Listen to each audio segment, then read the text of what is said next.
있는 부분이거든요. 보고 느낌이 어떠세요?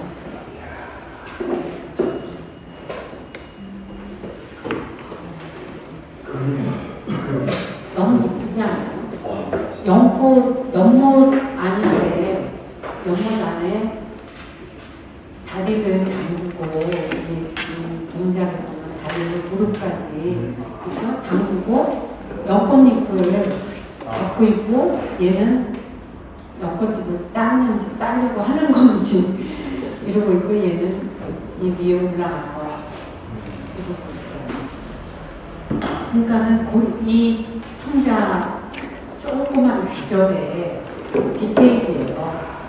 그러니까 여러분들이 박물관에 아무리 가서 보시려고 해도 이렇게 보기 힘들어요. 제가 이거를 쫙 디테일을 보여드리는 거니까 그 제대로 감당하시려면은 이렇게 뭐죠? 무슨 안경 같은 거, 확대경 그런 거를 가지고 이렇게 그때 유리관 밖에서 보셔가지고 저는 그래서 박물관에 오래 있을 수밖에 없었어요. 동물하고 항상 가까이서 이렇게 보기 때문에 만지고 이러니까 물론 가마타 발굴도 하지만 전시하거나 뭐 이럴 때 저희가 손으로 다 만져서 이렇게 전시도 하고 그런 거를 놓칠 수가 없더라고요. 그래서 눈으로 가장 가까이 특히 공부학보다 더 하죠. 이런 미술품 같은 경우는 직접 일하지 않으면은 그 진품을 가까이서 이렇게 만지고 그러니까 회화 같은 거는 만지지는 않죠. 회화를 만지면 안 되겠지만 도자기는 만질 수밖에 없죠. 들어서 날라야 되니까. 이런 색깔도 보세요. 색깔이 이거 비교적 잘 표현이 됐어요. 이 사진이. 그래서 색깔도 비취. 비취에 그 푸른 비취색이 띄고 있고 무늬도 아름답고 그런 두 가지 특징을 다 보여주는 그리고 참 저는 이 장면이 너무 정겨운 것 같아요. 그래서 이런 것들이 또 보세요. 동자의 모자가 이 연봉우리 형태예요. 연봉. 그러니까 이 연봉우리에 심이 길어가지고 뚜껑이에요, 실제로. 왜냐면 다 용도가 있어요. 용도가 있어서 이 정경으로 따르고 이 위로 물을 붓고 하는 조그만 연적이에요. 연적. 이게 오사카 동양도자미술관에 소장되어 있는 건데요. 그리고 요거는 제가 아까 보여드렸던 향로의 세 발 중에 하나 토끼예요. 근데 그 조그만 토끼도 조그맣죠. 실제로 가서 보시면 그 토끼까지 눈이 안 가요. 여러분들이 그 눈을 직접 관람하실 때도 토끼까지 눈이 안 가고 그 유리장이 있으니까 그 중앙박물관 용산의 유리장은 그 제가 이렇게 그냥 도자기만 공부하면 너무 우아할 텐데 건물 짓는 것도 해야 돼요. 박물관에 공무원이니까 그 건물 지을 때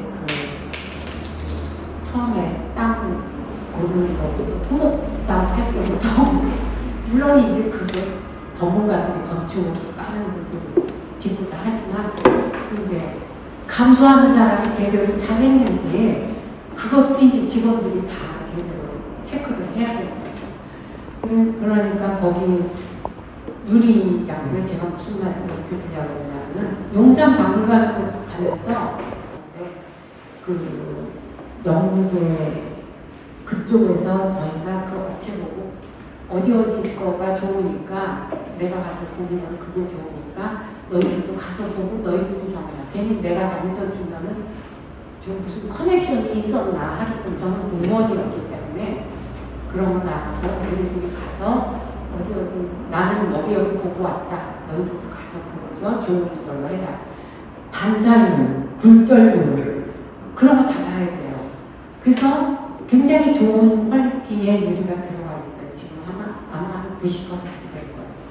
그러니까 그게 유럽이 발달했거든요. 특히 영국 글래스고 같은 데가 발달했는데 굴절육에 따라서 값이 달라요. 그러니까 돈을 얼마를 지불하느냐에 따라 돈에 따라 정확한 거예요. 비싼 거는 더 좋은 투명성과 반사가 안 되죠. 반사가 안 되고 햇빛은 다 반사하고 자외선 전구는 다 끌어들이지 않고 다 차단하죠. 그러니까 유물을 보호하죠. 그런데 이제 어떤 분들 우리 박물관은 일부는 자연광을 이용을 하지만 대부분은 인위적인 라이팅 시스템을 가지고 있어요. 왜냐하면은 자연광을 하려면은 유물 자체가 자외선 다 차단하는 띄어야 돼요. 근데 유럽은 그게 많아요. 자연광을 하는 거. 근데 어떤 사람은 컬러를 썼더라고요. 아이스크림하면서. 유럽 어디 박물관에 갔다 온 그 후기를 쓰면서 우리나라하고 비교를 하는 건데 거기는 그렇게 자연광이 있어서 참 좋아서 좋았다. 그러는데 우리나라는 그게 아니고 전부 인위적인 그런 라이팅이었다. 그러는데 그거는 아주 비싸야 돼요. 자외선 차단까지 하고 그러려면 그러니까 세금을 더 많이 들이면 예산을 더 많이 받으면 그걸 다 할 수가 있는 거예요. 그런데 최대한의 범위 내에서 좋은 유리를 썼어요. 다 좋은 유리를 써서 옛날보다 참 비교가 안 되게 선명하게 유리를 감상하실 수가 있어요.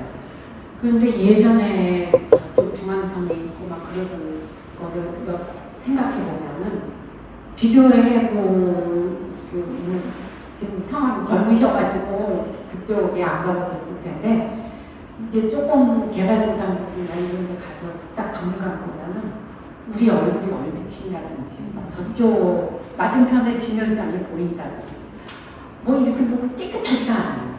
그런 거는 이제 예산이 없고 나라의 경제가 어려운 거죠. 그러니까 박물관을 보면 얼마나 첨단 과학이 들어가 있는지 그 나라의 과학과 경제 수준을 알 수가 있어요. 박물관을 보면.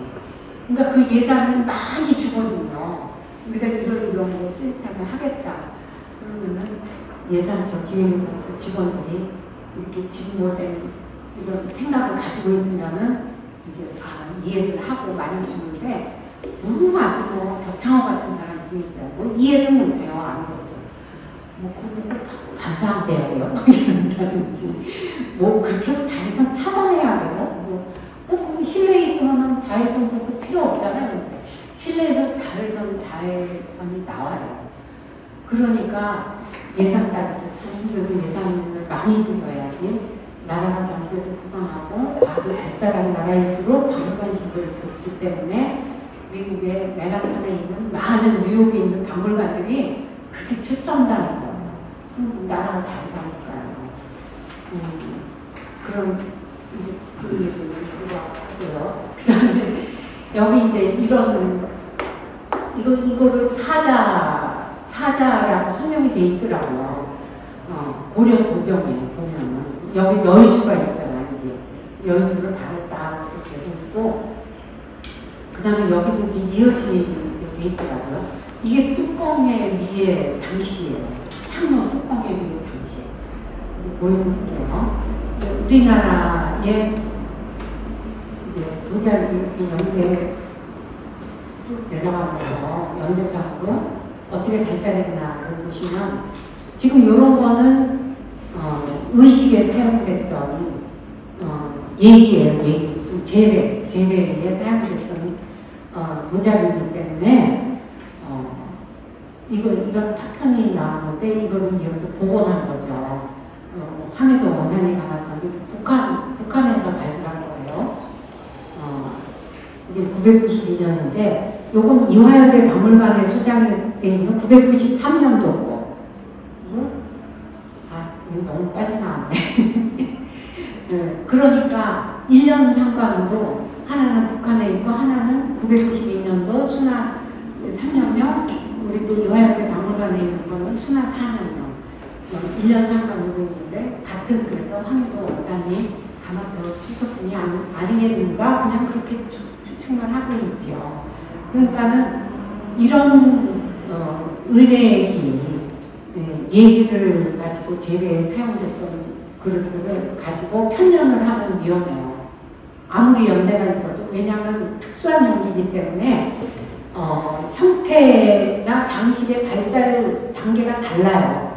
그리고 우리나라도 보면은 그 세종실록 올해나 국제올해나 또 제기도설, 조선시대 후기에 제기도설 보면은 제례에 사용됐던 그릇들이 비슷해요. 손잡이가 뭐 높이 올라갔다 조금 내려온다든지 뭐 이런 정도지. 거기는 정통성을 많이 유지하기 때문에 또 중국의 얘기하고도 비슷해요. 그러니까 중국의 그런 제례를 많이 본땄잖아요. 그리고 뭐 방법도 많이 본다고 국가의 행정기관이나 이런 것도 많이 본땄기 때문에 그걸 무시할 수가 없어요. 그래서 이런 거를 보고 상명자료로 이런 게 있구나라고 해야지. 이걸 가지고 양식경천사를 들어갈 수가 없어요. 그러니까 미술사는 사료도 많이 보고 도자기 발굴 가마토도 발굴 내지는 그 주변을 지표조사를 해야 되고. 하지만 중요한 거는 유물 자체에 대한 감시관이 없으면 안 돼요. 유물 자체에 대한 해석을 굉장히 중요해요. 그러니까 그 도자기를 보면 아니면 그림은 근데 발문이 있기 때문에 근데 발문도 똑같지 않으면 위작도 많아요. 그러니까 그림의 그 양식을 잘 봐야 돼요.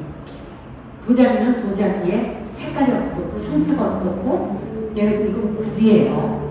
대접이나 접시의 굽인데 굽이 어떻게 생겼고 또 이 받침장기 재료가 어떻고 몇 군데 있고 그거를 동시에 다 잘 봐야 돼요. 그래서 그 양식 변천을 모르고 이런 예가 있어요. 저는 이제 박물관에 있으면서 실제 유물을 보고 발굴하는 그 층위별로 유물의 발달 단계를 보고 양식에 대한 거를 익혔는데 그냥 순수 역사학과 나오신 분들은 사료는 많이 읽을 수 있지만 사료는 또 도자기에 대한 기록이 조선시대에 나왔지 그건 우리도 다 알아요. 그 전에는 별로 많이 없다는 말씀 드렸잖아요. 근데 사료를 많이 보는데 도자기 양식까지가 완전히 무지한 거예요. 그건 엉뚱한 얘기 하는 거예요. 예를 들면 제가 이따 보여드릴 텐데 명종 지중에서 나왔다. 그러면은 그 돌아가신 1202년도에 이제 왕의 부장품을 넣었는데 그럼 그게 딱 1202년일 경우도 있지만 왕이 계속 자기 아버지 때부터 해가지고 이렇게 내려온 궁중에 쭉 전에 내려오는 전승품이 있잖아요. 그거를 왕의 자리에 온 다음에 이렇게 받은 경우에는 그거는 부장한테 이제 같이 넣어주면 연대가 어떻게 돼요? 그런 경우에는. 연대가 1202년이 아니라 1000몇 년일 수도 있고 그렇다고요. 그러니까 판단을 잘해야 돼요. 도자기 양식도 보고 이거는 그때 예를 들면 1327년에 돌아가신 어떤 왕인데 왕의 무덤에서 나왔는데 옛날 양식에 도자기가 있는 거예요. 사탕 조그만 게. 그럼 그걸 그 왕과 돌아가신 그 해라고 봐야 되겠습니까? 그렇지는 않죠. 다 가지고 있던 애장품을 부정하는 것을 속에 있는 거니까 그러니까 그거 판단을 굉장히 잘해야 됩니다. 그런 애로사항이고요. 이거는 이제 강진에서 출토되는 이런 걸 해무리국이라고 해요. 해무리국이라는 명칭은 전에 박물관장 하시던 최순호 선생님이 지으신 건데요. 그 명칭을 해에 무리가 껴있는 것 같아. 왜 지으셨는지 해무리국. 그래서 해무리국이라고 하는데 그건 아마 일본식인 것 같아요. 일본 사람들이 일본국이라고 했거든요. 해무리국. 이분이라고 한자 그렇게 썼기 때문에 해물이국자 그렇게 하신 거예요. 이런 거. 그래가지고 우리 이전 후배 도자기 하던 분은 아들이 이분이 어른이 그렇게 됐어요. 도자기 안 하고 공부 이제 안 해요 지금.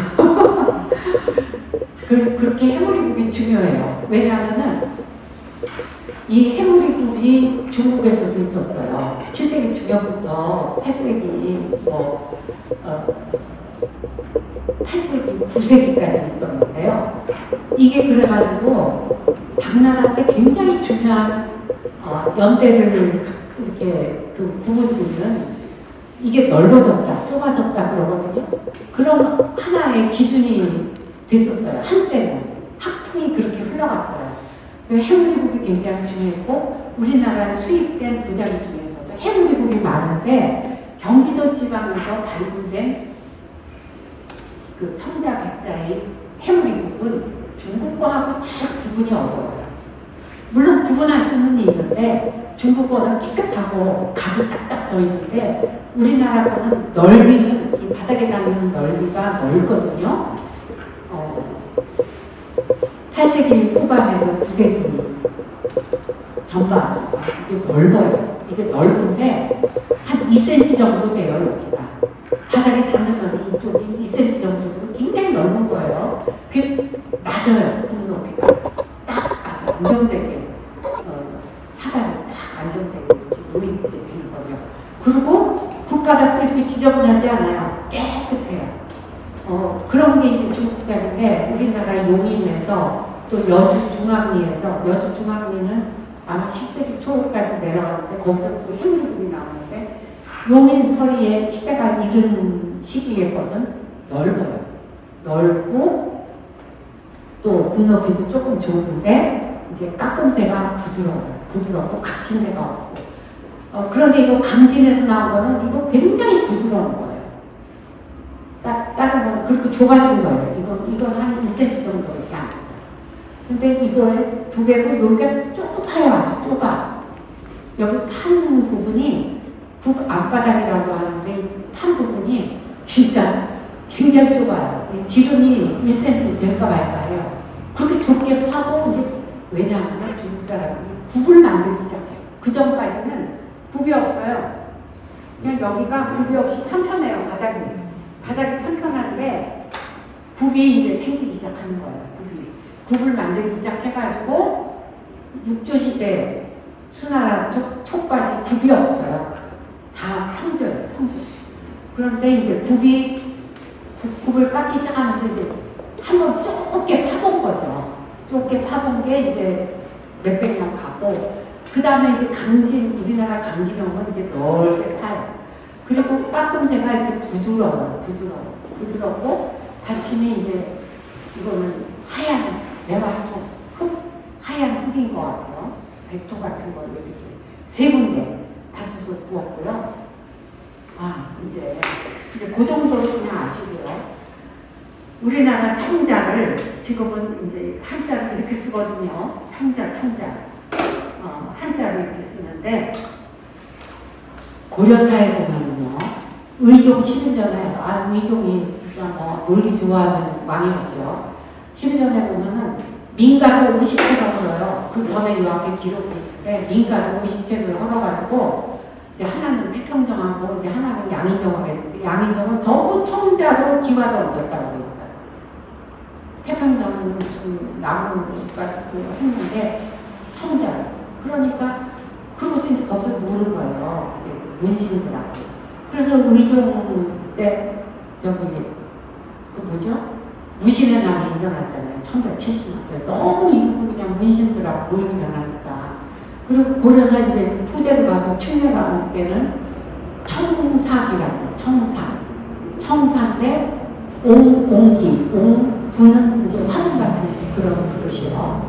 화분의 형태가 여러 종류예요.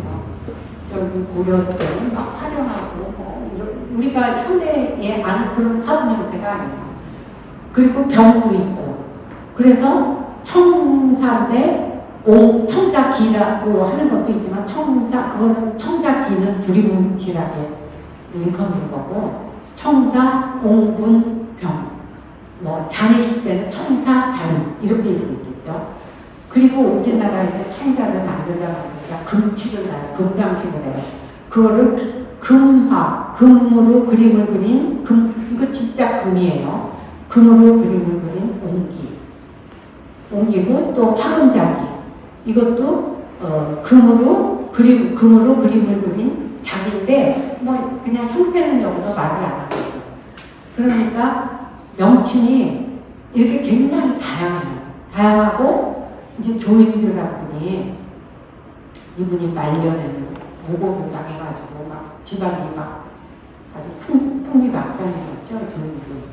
이분이 인품이 좋다고 그러던데 무고를 당하니까 어쩔 수 없이.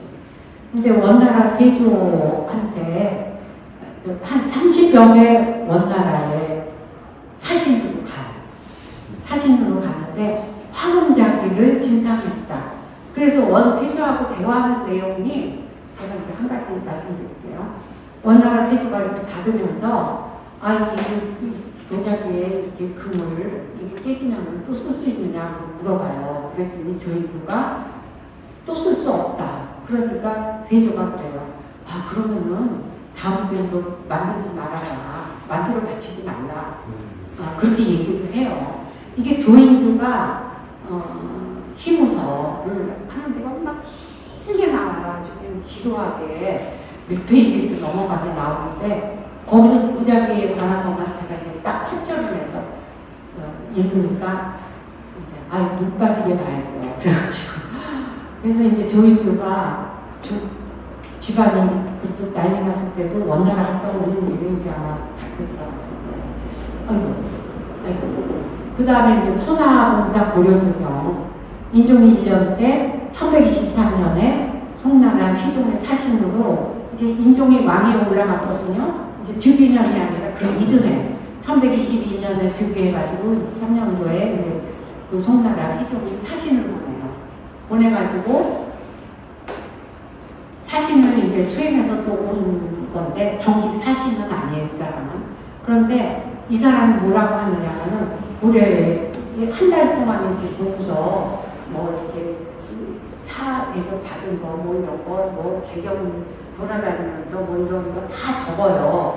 적어가지고 이제 자기가 돌아가가지고 자기 필사본 적은 거 있고 그 다음에 또 해가지고 휘종한테 바치는데 송이 망하잖아요. 그 휘종의 아들 흥종 때 망해가지고 막 도망가는 바람에 또 엎은 딱 그게 없어지고 그래가지고 이게 없어져요. 그러더니 없어지는데 다행히 조카가 서궁의 조카가 이거를 집에 있는 수기로 된 거를 보고서 각을 했다고 해요. 그런데 그림은 뭐 없어졌다고 했는데 지금 내려오는 그림은 이제 상상을 하는 거죠. 의종 21년에 대서에서 1967년에서 가능을 했다고 해요. 근데 남성으로 피난을 가서 한 거겠죠. 그런데 여기 선화봉사 고려두경의 도전에 보면은 도준에 보면은 이제 술병이죠, 술병. 독이 색이 청색인 거는 고려 사람이 그걸 비색이라고, 그 청색을 일컬어서 비색이라고 하는 거죠. 비취의 비색이에요. 근데 중국 사람들이 자기네 걸 얘기할 때는 비밀스러운 비자를 써요. 비색. 그거는 또 얘기가 길어요. 또 이제 뭐 월나라 얘기 나오고 그러니까 이규보의 동북 이상집에 보면은 녹자, 화자, 청자 제가 친절하게 이것까지 적어드리니 이 자자하고 이 자자는 똑같은 자자예요. 근데 이규보의 동북 이상집에는 이 자자에 속자가 나와요. 속자가 이렇게 나오더라고요. 한자 찾으면 이 글자가 안 나올 수도 있어요. 그 녹자, 청자, 화자. 그러니까 고려시대에는 이렇게 불렀다는 걸 제가 소개해 드리는 거예요. 이게 강진용문이에서 나온 거를 얼마나 부드러운지 보면은 이거는 중국성, 한국성의 향료예요. 이건 이제 당나라로서 이제 만당 시대, 이제 시대가 당나라에 내려오면은 이제 여기가 2cm가 아니라 뭐 한 1.5cm, 1cm 땅에 닿는 부분이 좁아져요. 이건 흙이 묻어 있는 거예요. 이건 중국 백자고, 이거는 이제 안압지에서 나온 건데, 이게 한 줄을 이렇게 깎아요. 저기 북 주변을 한 줄을 깎고, 여기가 이렇게 딱 가기지게 이렇게 깎았는데, 이거는 중국 거예요. 중국 청자예요. 그리고 이거하고 이거 비교해보세요. 같아요? 다르죠? 느낌이 다르죠? 손맛이 달라요. 그러니까 강진에서 나온 거하고, 안압지에서 나온 중국 청자하고, 하북성자, 형인 북쪽이에요. 형인에서 나온 백자하고 다 다른 거예요. 이 받침 재료도 달라요. 받침 재료도. 그리고 이런 걸 제가 또 했네요. 그 다음에 이제 고려에 개종하는 걸 잠깐 보시면 백제의 한국 그대로 이용을 해요. 이거 똑같아요. 똑같아요. 다 똑같아요. 아까 제가 백제 보여드린 거하고 똑같습니다. 그래서 여기에 서해안에 여러 항구를 통해서 이렇게 중국하고 이렇게 교류를 했는데, 이제 아까는 여기 영주, 항파, 뭐 항주, 뭐 이런데 여기서 아마 끊어졌을 거야. 아까는. 근데 이 영안 지역으로 해가지고 흑산도로에서 이리로 내려오는 길, 이쪽 길을 고려에서 또 많이 선호했다고 해요. 백제에서도 이거를 개발을 했죠. 이 항로를. 그때서부터 고려는 그냥 그대로 하는 거고, 사실 통일신라도 옛날 고신라일 때, 그러니까 통일하기 전에는 백제를 통해서 백제 사신 따라서, 백제 사람 따라서 중국에 들어갔어요. 그거 알고 계시죠?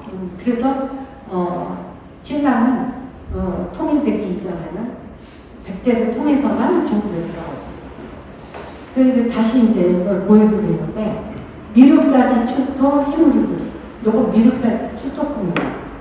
그러니까 미륵사지 출토품이 이게 조금 여러 가지가 교란이 됐어요, 시대적으로. 그러니까 이런 것도 있고, 이렇게 해물이국에 쿡이 양식도 있고요. 완전히 이렇게 그냥 국다리, 다리 이렇게 얇아지는 데요. 이거 5대 들어가야 돼요. 906년. 907년인가? 906년인가? 5대가 907년에서 960년까지 5대죠? 지금 갑자기 기억이 안 나는데 아마 그럴 거예요.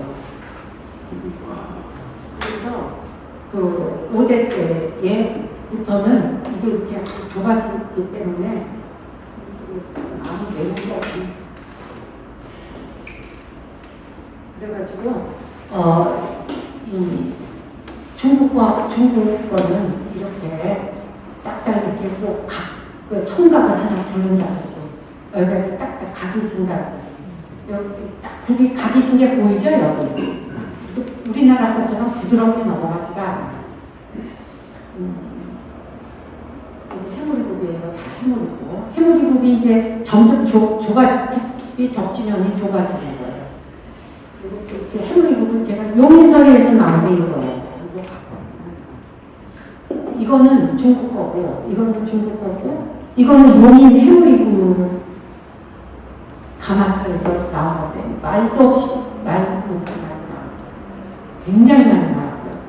근데 이거는 많이 좁아져 있죠. 좁아져 있고, 바닥이 국받침하고 붉은 흙을 막 뭉쳐가지고 바닥을 만들었더라고요. 이거는 그냥 부드러운 흙이 묻어있는 거예요. 부드러운 흙이 묻어있는 거고, 무슨 흙이고, 바닥에 유약을 입히지 않고 이렇게 그냥 거의 태토가 노출이 되어 있어요. 우리나라 바닥 자국이 뚜렷하죠. 받침 자국이 뚜렷합니다. 이거 다시 한번 보세요. 굉장히 부드러워요. 우리나라 거는. 그리고 이제 1100년에 고려에서 본격적으로 비취세계 시대로 들어가는 게 10세기 한 후반에서 요 1000년도 후반서부터 요건 전성기예요. 1200년대 전반 전성기인데 1170년에 무신의 난이 일어나기 전하고 후가 양식이 달라져요. 무신의 난이 일어나는 다음부터는 이거 너무 작아서 잘 안 보이실 텐데 제가 일단 다 알려드릴게요. 이 청자 기와는 1157년에 그 양희정의 기록 아까 들으셨죠? 근데 청자 기와를 얹었다라고 할 때쯤에서 청자 기와를 만들었지 않았어요? 근데 이 청자 기와 파편이 용인에서도 나오고, 강진에서도 나오고, 또 저기 개경의 왕봉터에서도 나와요. 그러니까 왕봉터에서도 나오고, 강진에서도 나오고, 고려사에도 나오고, 고려사 저려 다 똑같이 나와요. 똑같이 그 내용이 민가오시처럼 그 내용이 의정부의 내용이 똑같이 나와요. 그래서 그 당시쯤에는 청자기와를 대량 생산을 할 수 있었구나. 그리고 재밌는 게 요 밑에 표시가 다 있어요. 이거는 아까 그 말씀드린 거 그 내용이에요. 이건 서남 쪽에 어떤 쪽 모퉁이에 몇 번째에 이거를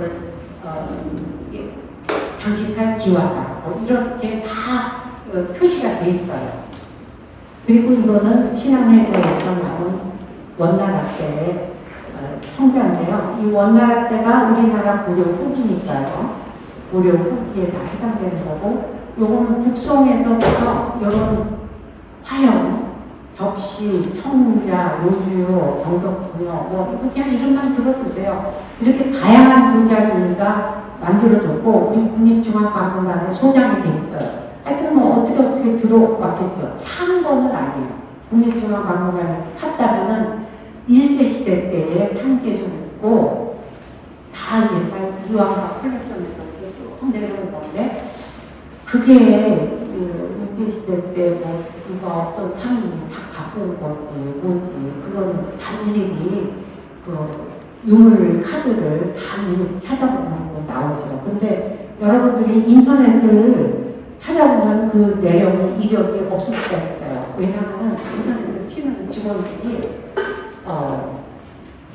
다 일일이 기입해 놓지 않았을 수도 있고, 또 옛날에 그 한자를 쓰지 못하는 사람도 있기 때문에 그 원본을, 유물카드 원본을 보려면 박물관에 가서 신청을 하고 보셔야 될 거예요. 보면은 이건 우리나라 인종왕릉에서 나온 화형, 아까 연판문을 어떤 화형 청자라고 했죠. 근데 중국 화형 접시를 보세요. 조형감이 완전히 달라요. 그렇죠? 이거는 청자예요. 청자인데 중국의 청자는 이렇게 올리브빈색을 띠는 것도 있고, 또 이렇게 하늘색을 띠는 것도 있고, 녹색을 띠는 것도 있고. 이제 우리나라의 청자의 훌륭한 명품 청자의 색깔은 비추색이에요. 그게 기준이에요. 비추색이고 그거와 다른 거는 색깔이 안 좋은 거예요. 발색을 제대로 못 낸 거예요. 청자 색깔이 제대로 안 난 거고, 중국은 가마에 따라서 청자의 색깔이 다 다르고요.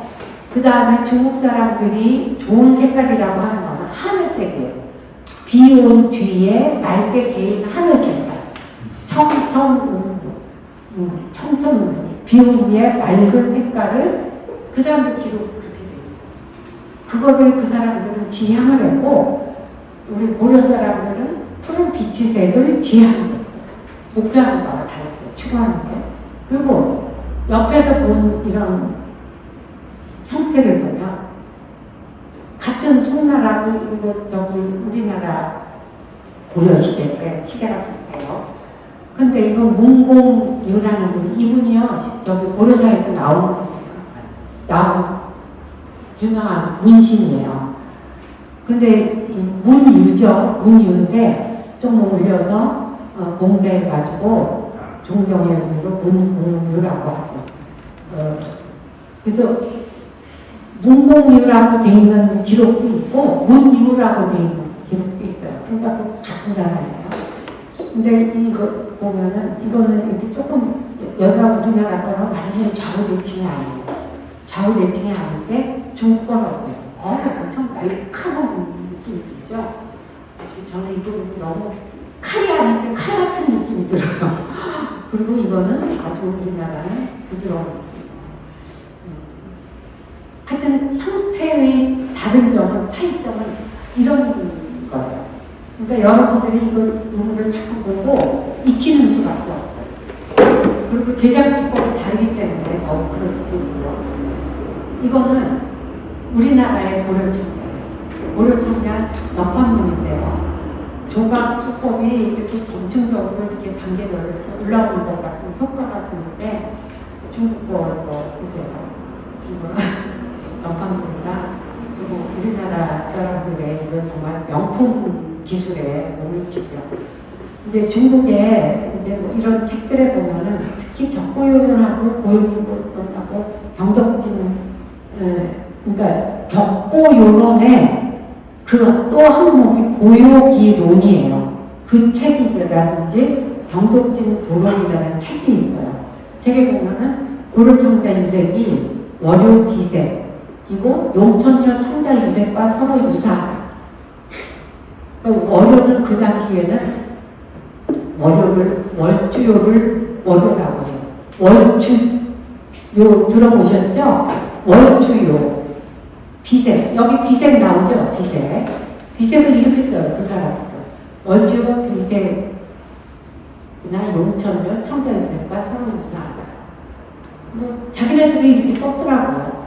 그리고 선화봉사 고려 도경에 보면은 제가 아까 뭐 저기 휘종의 삶 서금이 한 달간 체력이라고 했죠. 비색이라고 해요. 비색. 이런 빛의 색깔이라고요. 근데 중국 송나라 때 태평무인이라는 분의 이분 무슨 제야 작가인가 봐요. 정확히 그 신분을 알 수가 없는데 그냥 송의 태평무인이라고만 전해와요. 수중국에 보면은 고려청자의 자기네들이 비색이라고 해요.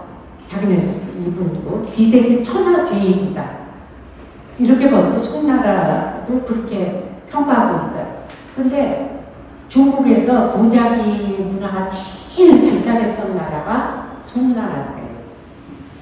그 당나라 때도 조금 발달했어요. 당삼채도 나오고 월주청자가 나왔기 때문에 그런 게 아주 명품이죠. 그런데 그 후로 다양하고 아주 기술이 좋고 세련된 도자기는 송나라 때, 북송방송 때예요. 그때는 정말 유색이 굉장히 아름답죠. 근데 우리 고려청자하고는 좀 비교하려면 기준점이 달라야 돼요. 그리고 이게 송나라 요주요 청자고 우리나라에서 만든 청자. 요주요 청자는 이렇게 조금 짙은 올리브그린 색깔에 좀 가까운 게 특징이에요. 그리고 이거는 사장님 출토한 것인데요. 강진 사장님 출토한 것인데 여기 또 고려도경에 보면 재밌는 게 다 전기 제도를 모방했다고 돼 있어요. 다 우리나라 도자기가 이게 전기 제도를 저는 한때 정효라는 가마가 있거든요. 유명한 가마가 있어요. 중국 5대 가마 중에 하나인데 이 사람이 정효 그때 송나라 때 정효가 유명했거든요. 송나라 때 정효하고 월주요, 용천요 유명했어요. 그래서 정효의 그 제도, 그 형태, 만드는 기술, 뭐 이런 거를 그 형식을 모방했다라는 뜻이겠거니. 저는 그렇게 생각을 하는데 또 다른 어떤 분은 이거는 그냥 중국의 일반적인 도자기 형태를 말하는 거 아니냐 또 그렇게 말씀하시더라고요. 근데 저는 정효의 도자기를 형식을 모방했다. 저는 그렇게 해석하는 게 맞는 것 같아요. 모르겠어요. 다른 의견이 있으시니까. 그런데 그렇기 때문에 생략을 하고 그림도 안 그리겠다는 거예요. 도자기 그림. 그리고 근데 도주는 하도 다른 그릇에 비해서 이상하기 때문에 특별히 그린대요. 근데 뭘 그렸는지 모르겠는데 도준에 관한 거 제가 일단 또 알려드릴게요. 그런데 우리나라 청자 하고 또 사당리에서 출토한 건데 이거는 좀 색깔이 조금 안 좋은 거고 이건 경덕진요에서 만든 청자예요. 청자고 이거는 경덕진 북송 때 경덕진 청자고요. 이건 우리나라 고려청자. 근데 12세기 초로 보고 있는 건데요. 우리나라 청자하고 이제 색깔만 다르고 유형만 다른 건데 보면은 태토도 다르죠. 요건 백토, 완전 오령토고 요거는 철분이 백토보다 철분이 더 들어가 있어요. 근데 예전에는 고려시대에는 승관이 이런 주장, 벽식 있는 집안은 주장을 사용한 게 아니라 받침, 우리 지금 쟁반이라고 해서 넙죽하잖아요. 고려시대는 승관이 우리가 그릇에 맞춰서 이렇게 대접 같은 이런 발 같은 거를 이렇게 받쳤어요. 그게 이게 한 조예요. 그리고 이것만 이렇게 돌아다니는 거는 이제 이거를 생략한 거죠. 아니면 없어졌거나. 근데 이거가 재밌는 게 이거 중국 거는 장식이 어때요? 그냥 연판이 있고 그냥 둥근 꼭지가 있죠. 우리나라 건 어때요? 연판이 아래에서 위로, 위에서 아래로 있고 여기 옆봉우리가 있고 요거는 뭐죠? 원숭이인지 뭐 두꺼비인지 이렇게 동물이 웅크리고 앉아있잖아요. 그러니까 굉장히 장식적이죠. 장식적이에요. 고려청자는 화려해요. 그리고 이거는 여기에 얹히는 방식이에요. 얹히는데 뚜껑의 높이가 굉장히 높잖아요. 근데 이거는 여기까지 주둥이가 전체를 이렇게 감싸요. 목까지. 주둥이에서 목까지 다 뚜껑이 감싸는데 우리나라는 목하고 주둥이 부분을 구분을 해서 주둥이 부분에만 이거를 이렇게 딱 해서 목이 돌리게 딱 걸리게끔 만들었고 여기가 딱 맞닿아 있죠. 여기는 푹 감쌌어요. 그런 것도 우리나라 사람들이 이렇게 만들 때도 힘든데 이거 닦고 막 그래야 되는데 이런 식으로 만들었고 그 다음에 이거 주둥이 손잡이 부분이고 여기는 잡기가 편리하게 돼 있죠? 그쵸? 목에서부터 나와서 몸으로 가니까 여유 공간이 나와. 이건 어때요? 염색하게 계시니 여기서 이렇게 나와가지고 이렇게 들어가잖아요. 그러니까 생각하는 게 여기를 목을 다 이렇게 뒤집어 썼으니까. 우리나라는 여기서부터 달리니까 어때요? 여기를 내놓을 수가 없고 처음부터 보완이라는 데 이렇게 보완을 한 거예요. 이렇게 엄청난 차이가 있어요. 이거는 뭐 만들기 싫어서 대충 만든 것 같아요. 저는 그런 느낌이 들어요. 그리고 우리나라 고려전자 주자인데요. 이건 주전자라고 하죠. 끓일 전자를 빼는 거죠. 금속이 아니니까. 이것도 이렇게 승관이 있고 받침 배지도 있고 여기 이제 주부가 있고 죽순 형태로 이렇게 만들어가지고 오므라지는 뚜껑에서 이렇게 오므라지는 그런 형태고 여기도 죽순 형태. 이건 대나무 줄기고 이건 죽순이고요. 그렇죠?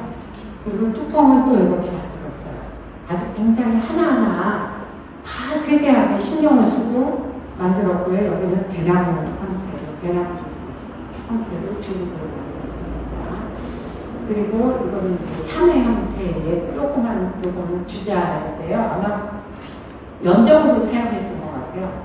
그리고 이거 장롱에서 추토한 거 요것만 이건 아니고 요것만 장롱에서 추토한 참외 형태의 병인데요. 여기는 이제 꽃 모양으로 나팔꽃 모양으로 이렇게 활짝 핀 꽃 모양으로 만들었는데요. 이거 만드는 게 쉽지 않아요. 도자기 만들어 보시면 알겠지만 하다 깨먹을 수도 있어요.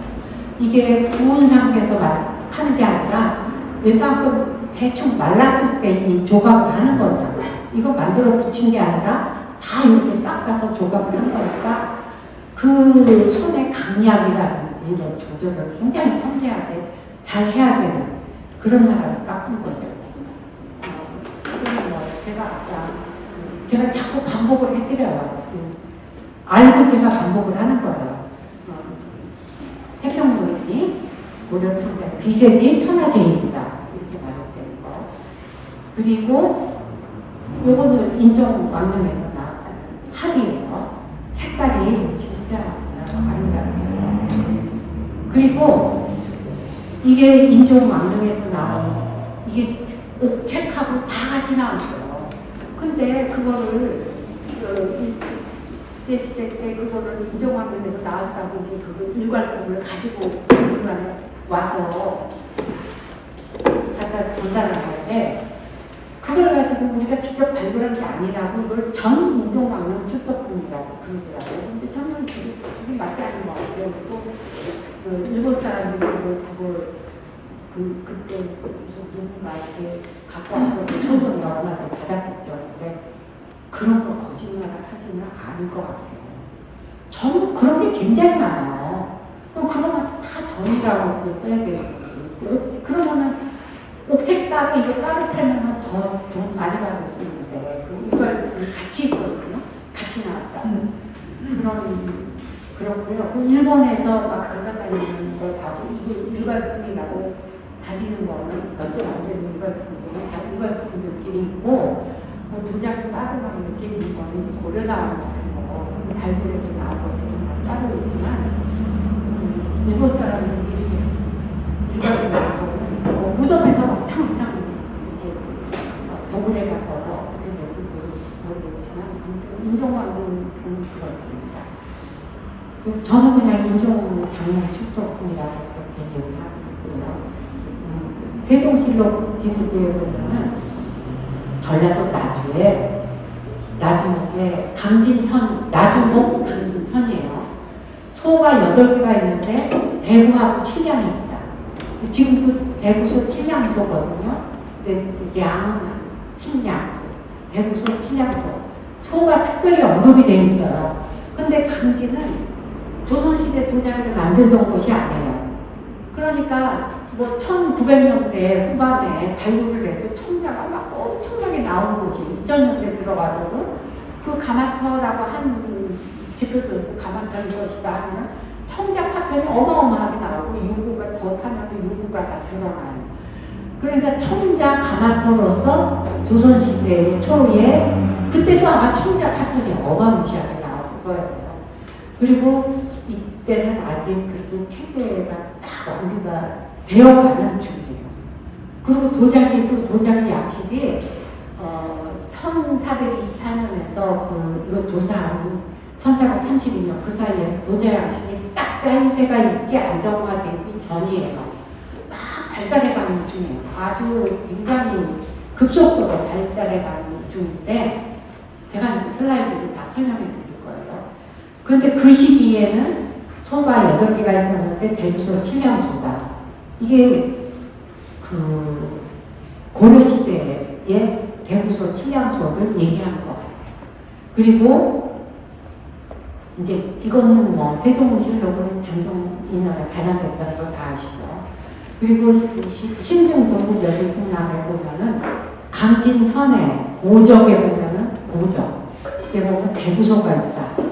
칠량소가 있다. 칠량은 아마 칠량소일 거예요. 오적, 옛날 유적으로 대구소와 칠량소가 있다. 이렇게 소개가 돼요. 그러니까 신동동국 여기승남이나 세종실록 지리지를 여러분들 보시면은 고려시대, 그러니까 삼국시대로부터 쭉 그 내력을 왕조별로 시대별로 쭉 적잖아요. 앞에 몇 페이지를 쭉 적어나가고 조선시대에 들어와서 어떻게 이렇게 했고 그렇게 나오기 때문에 이거는 아마 대구소하고 칠량소가 유명해요. 죽은 데가 원래 그쪽에 많이 밀집돼 있고 그리고 이거 똑같은 게 왕릉에서 나온 거 똑같은 게 강진 사당리에서 출토가 돼요. 그러니까 뭐 여기 강진에서는 왕실 도자기를 청자를 만들었다 하는 걸 뭐 이렇게 여실히 정당하게 보여주고 있고요. 그 다음에 이제 강진이 여기 있고 부안 전라북도 여기 있잖아요. 그러면은 이쪽에서 만들어가지고 바다에 가까운 곳에 다 있죠. 그래서 이쪽으로 해서 서해안 떠나서 이렇게 쭉 올라갔고 여기 이제 물살이 좀 급해가지고 올라가다가 이 주변에 침몰된 데도 많죠. 그래서 그 침몰된 곳에서 많은 낙하산에서 도자기를 발굴을 하는데 해저 발굴을 하는 것이 이제 목포 해양문 연구소에서 발굴 많이 하죠. 완도에서 해저에서도 이런 천하 방충원 장구가 청자가 이제 발굴이 되는데 이거는 복원한 거예요. 여러 가지 조각 깨진 거를 복원한 건데 강진에서 오냐 여기서 아마 낙파됐을 겁니다. 그렇게 이해가 되고요. 그 다음에 무안, 놀이터 해저에서도 뭐 수출하고 온통 이 일대에서 해저에서 기념되는 것들은 강진 또는 부안, 군산악바다에서 나온 부안인지 강진인지 일단 알 수가 없죠. 나오고 근데 거기서 나온 목간 같은 거에 보면은 왕실로만 가는 게 아니라 무슨 그 직급이 있는데 무신에 난 이후에 무신 정권 시절에는 무신의 그 직급이 막 있어요. 이 목간의 목회에 보면은 그렇기 때문에 왕실과 세력이 있는 무신들한테도 그 강진과 부안의 청자가 사용이 됐다라는 것을 통해서 알 수가 있고요. 군산 해저에서 초대적 교제국들하고 이렇게 꾸러미 이렇게 해가지고 이제 운반을 했던 거죠. 이게 이제 해저에서 막 허틀어져가지고 막 여기서 이제 발굴이 됐는데 요거는 그대로 이제 재현을 한 것이고요. 그 다음에 이제 중국에서는 이제 통 안에 원통형이나 이렇게 박스 안에 이렇게 막 죽을 쌓아가지고 이렇게 집어넣었더라고요.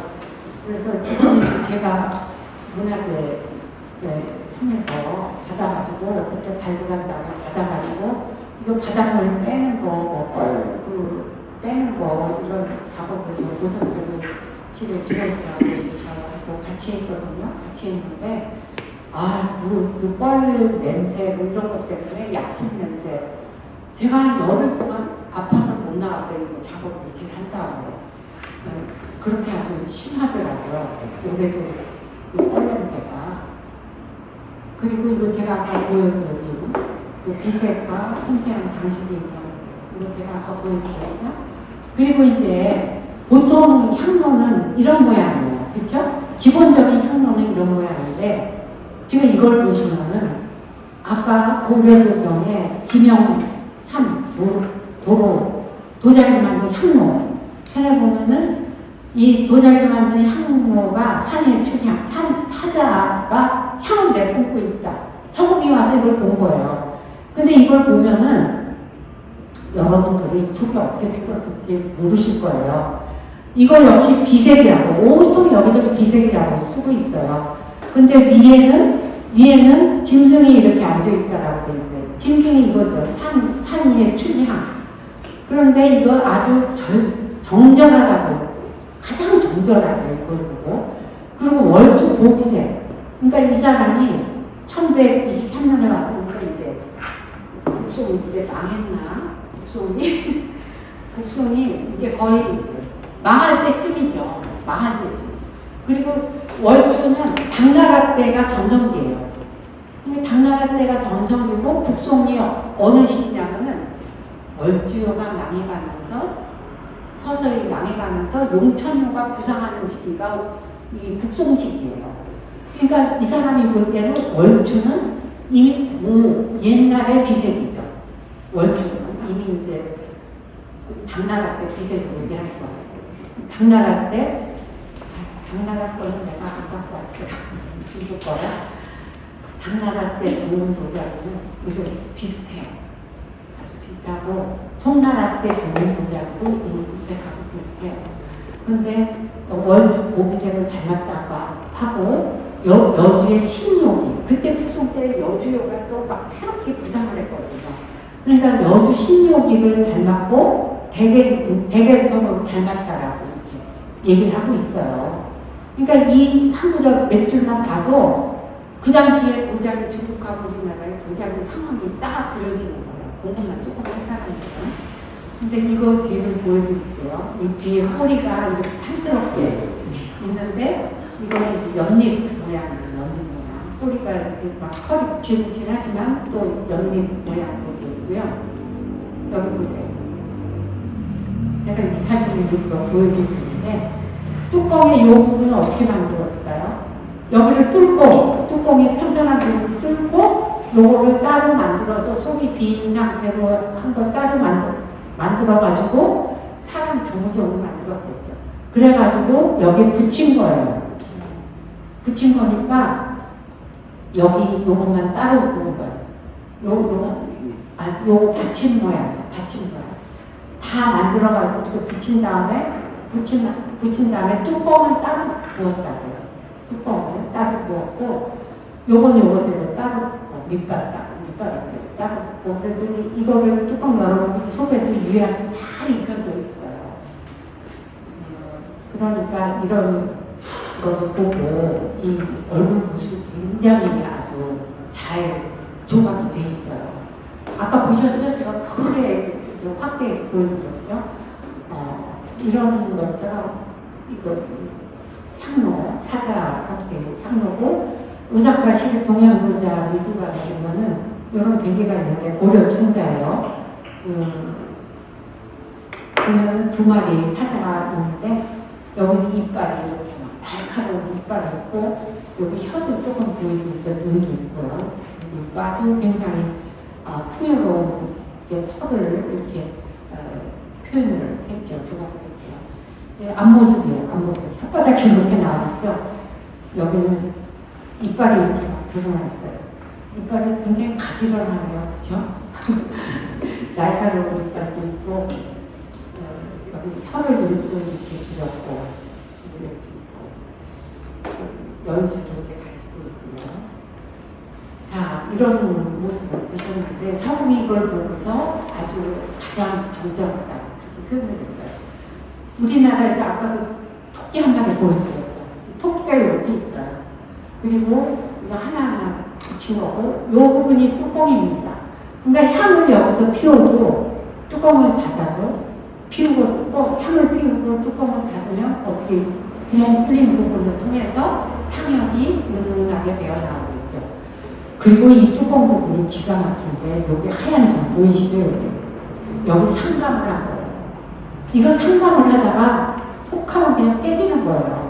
근데 이걸 완성품이라는 거예요. 정말 대단하죠. 그런데 그 시기에 고려는 이렇게 만들고 있을 때 뭔가 정성을 기울여서 중국은 이렇게 만들어요. 아주 기능적이에요, 중국은. 그리고 여기서 이제 합의인데 뚜껑을 닫아도 여기서 향연이 나오는데, 중국 사람들이 우리나라 고려 청자를 보면은 너무너무 아름다운 거예요. 그래서 그 수입을 많이 했어요, 중국에서는. 이거 특히 아까 제가 보여드렸죠? 옆모습도 너무 귀엽고, 그 다음에 이제 전국에 다른 그룹과 특별히 다르다 주자.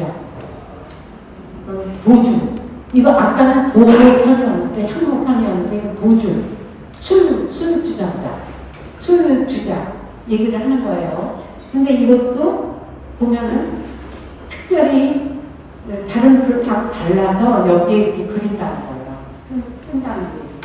근데 여기 보면은 옆모양을 보면은 보관을 쓰는 도사 같은 모습인데요. 여기 이제 이 위가 구멍이 뚫려 있어요. 구멍이 뚫려 있고, 여기 손자리가 있고, 여기 천도를 받치는 모습이죠. 이 주자가 여기 주부가 깨져 있어요. 깨져 있어서 조금 아쉽죠. 아쉬운데, 이런 도사의 보관을 쓰고 있는 이런 주자는 없어요. 어느 나라에서도 없고, 우리나라도 아직까지 뭐 가짜를 이렇게 만들어 놓은 사람이 있더라고요. 그래서 이게 무료시될 거냐고 감정해달라고 그러는데, 뻔히 딱 보면 알죠. 그런 가짜 만드는 사람도 있고요. 그 다음에 이거 이제 용 머리에다가 물고기 꼬리 부분이 뚜껑이에요. 이렇게 이 주둥이 부분에 이렇게 들어가는 심이 있어요, 길게. 그래서 이렇게 뚜껑을 닫고, 이렇게 손잡이 부분은, 꼬리 부분이 이제 뚜껑이고, 손잡이 부분은 연꽃 줄기를 이렇게 꽈서 올라가서 용의 머리 옆쪽으로 이렇게 가는 그런 게 아닙니다. 그리고 이건 석류 형태의 여기도 구멍이 뚫리고, 이 줄기가 있어가지고, 이렇게 집어넣고, 따라서 쓸 수 있는, 이건 연속 사용하는 조그만 것이고, 이거는 주자입니다. 여기 독한 술을 넣어서 먹어서 마셨을 수도 있죠. 모르겠습니다. 아무튼 액체를 담는 용도예요. 그 중국은 같은 시대에 이렇게 만들었는데, 아까도 제가 뭐 다른 유물에서 지적을 해드렸듯이 이 손잡이 부분이 아주 이렇게 그냥 좀 불안하게 이렇게 만들어져 있어요. 그리고 우리나라 이 주자리는 연꽃, 이게 활짝 핀 연꽃 위에 거북이하고 용의 형태, 또 연꽃 줄기가 이렇게 꼬인 형태, 용의 형태, 머리, 여기 불금이죠. 그리고 여기도 연판, 장식이라 연꽃이 이렇게 활짝 핀 연꽃 위에 앉아있어요. 그러니까 이게 한 점에 용이 들어가 있고 눈곱이 들어가 있고 연꽃과 연꽃 줄기 이렇게 다 표현을 할 거예요. 아주 아름답게. 이게 사용하기도 그릇을 보관하기도 아주 힘들고 만들기도 힘든데 굳이 이렇게 만든 거죠. 그리고 우리나라 고려 청자 연적이에요. 조그만 연적인데요. 우리나라 거가 이제 일본에서 중요 미술품으로 지정이 돼 있어요. 그래서 이 연봉우리가 제가 꼭지라고 뚜껑이라고 말씀드렸죠. 빼면 이렇게 돼요. 심이 이렇게 길어요. 심이. 그래서 이거를 이 속에 제가 이 뚫린 부분도 여러분들 잘 보실 수 있죠. 뚫린 부분에 이렇게 뚜껑을 닫을 수가 있어요. 그렇죠? 여기 액체를 넣기도 참 힘들었을 것 같아요. 물을 넣기도. 무슨 빨대기 같은 게 있어서 이렇게 넣는지 모르겠지만 아무튼 불편해도 이렇게 만들었어요. 이렇게 하고 따를 때는 뚜껑 안 빠지게 하려고 좀 자꾸 따랐을 것 같은데 여기도 이렇게 주부가 이렇게 있고요. 여기는 이게 주부예요. 오리 입이 벌리고 있고 여기가 통에 있어요. 그리고 이 뒤에 구멍이 뚫어져 있어요. 있어서 이것도 아마 이런 뚜껑이 있었을 거예요. 뒤로 빼고 제가 그 다음에 혼자 인물형 먼저 우리 국립중앙박물관에 있는 건데요. 높이가 14.9 아까 요거는 11cm 그러니까 뭐 조그만 면적들이죠. 요거는 14.9 이것도 위가 머리가 뚫어져 있고 이거 이쪽에서 나오게 돼 있어요. 뭐 들고 있잖아요. 지문에서 나오게 돼 있습니다. 아니 이분 아주 이마가 굉장히 건축해 있어요. 그리고 여기 보면 필가, 붓꽂이도 있고, 또 이거 붓을 하나하나 이렇게 꽂아야 되잖아요. 그렇죠? 그리고 용으로 장식했다는 거는 이 필가의 소유주가 누구겠어요? 왕이죠, 왕. 이거 아무나 못 써요. 그리고 거북이의 용머리. 여기도 뚜껑이 결실됐어요. 뚜껑 어떤 모양인지 감 가시죠? 연봉우리 모양으로 힘이 긴 그런 뚜껑이 있는 건데 여기 보면은요 음각이 돼 있어요. 왕자가 음각이 돼 있어요. 실제 가서 보시면은 이렇게 왕자가 이렇게 새겨져 있어요. 임금 왕자가. 그 다음에 이건 오리인데 조금 투박합니다만 이것도 이제 연적입니다. 뚜껑이 결실되고 이거 뚫려져 있고요. 그리고 우리가 지금 국보로 지정된 오리를 보면은 가속미술관 소장 보면 굉장히 아름답게 만들어졌는데 이거 좀 투박해요. 투박하고요. 그 다음에 고려청자 상감문 이거는 용산의 박물관 지금은 이게 없어요. 수능명이 빵 그림으로 그려져 있지만 장식이 되어 있는데 거기 그 용산에서 새로 개관할 때는 이 그림으로 수능벽을 만들었었어요. 수능벽이라는 거는 왜 이게 필요하냐면은 전시실 쭉 걸어가다가 이 전시실을 청자실 들어가려면은 전시실은 채광이 들어와요. 쭉 자연 채광이 들어오니까 밝잖아요. 밝은데 전시실 딱 들어가면 어떻게 돼요? 눈 안 보이잖아요. 깜깜해서요.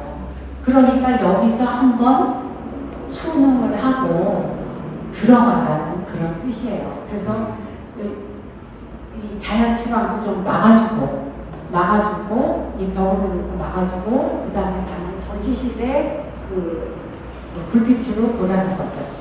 그러니까 이거는 어디서 도안을 따온 건지 아세요? 유물 아실 텐데 이거예요. 여기에서 지저분한 하다가 좀 미안한데 내가 이걸 다 하려면 인상적이지가 않고 여기가 조금 좀 복잡해질 것 같아서 매화는 빼고 요 대략만 해가지고 약간 이쪽으로 이렇게 방향을 조금 이렇게 틀어가지고 그리고 여기 이 학이 이쪽 모습 학은 그대로예요. 그리고 여기 이게 세 마리가 날아가잖아요. 조금 날아가는 모습이에요. 그러니까 이 학의 모습도 여러분들이 기억해 두셔야 돼요. 고려가 많이 가면서 이 대나무하고 학하고 수양거든 이 모습이 다 바뀌어요. 시대에 따라서. 여기는 이렇게 세 마리 학이 있죠? 이거는 가깝고 이게 조금 멀리 있다는 거예요. 공간감을 표현하는 거예요. 공간감을 표현하고 또 상하 원곡으로 여기는 가까이 있고 여기는 좀 멀리서 날아간다 하는 그런 거를 표현을 했죠. 도자기에서. 이 푸른 나온 데서 멀리 있는 거를 표현하고 오목하게 들어가면서 가까이 있는 거를 표현하고 그런 장인의 그런 머리 씀씀이 이런 것을 이제 우리가 알 수가 있고요. 그리고 상감 만드는 기법이에요. 처음에 이제 도자기를 어느 정도 말린 다음에 이거를 파요. 이제 팔 때 구멍이 안 뚫어져야 돼요. 잘못 톡 하면 두께가 아예 얇으니까 톡 깨질 수가 있으니까 살짝 무늬를 깎고 그 다음에 이제 백상감 할 때는 백토를 다 발라요. 바르면은 페인 부분에 백토가 들어가죠. 그러면 이 나머지를 표면에 맞춰가지고 살살 긁어내요. 살살 긁어야죠. 깊이 막 파들어가면은 상감한 게 도로 백토가 다 나오니까 그대로 요건 유지하고 파들어가고 그리고 흑상감으로 하고 싶은 곳은 백토를 더 파내야죠. 그렇죠? 백토를 그대로 백상감이 돼버리니까 검은색으로 하고 싶은 곳은 다시 이거를 파내가지고 여기 붉은 흙을 철분이 많이 들어간 흙을 다시 입힌 다음에 또 다 긁어내요. 살살 바탕을 긁어내는 거예요. 그러면은 다시 이 부분에 자토가 박히죠. 자토가 박히고 이런 모습이 돼요. 백토와 자토가 이렇게 이제 박혀 들어가는 거예요. 감입이 되는 거예요. 그런 다음에 유약을 입혀요. 유약을 입히고 구워내요. 유약을 입히고 구워냅니다. 그런데 유약을 입히기 전에 한 번 이제 문양을 다 감입을 한 다음에 굽죠. 제가 여기까지 화살표시를 했는데 한 번 구운 다음에 유약을 입혀서 2차 분위. 그러니까 고화로 굽는 거는 다 2차 분위, 재볼 분위를 해야 돼요. 그렇죠? 처음에는 좀 낮은 온도로 굽고 저하도로 굽고 900도씨에서 1100도 그 사이에 굽고 그 다음에 대개 700도, 800도, 900도, 1000도 이렇게 굽는 것 같더라고요. 그 다음에 이제 유약을 입힌 다음에 이제 또 굽는 거죠. 그러면은 이렇게 나오는 거예요. 그러니까 이게 공임이 얼마나 들어가요? 하여튼 노력과 시간이 많이 들어가는 기법이 상관 기법이에요. 아유, 저도 성질이 급한 사람들이 못 닦기 해야죠. 그 다음에 이런 포류수공은 조그만 많이 있어요. 거기 보면 그 수양거들이 너무나 무치가 있어요.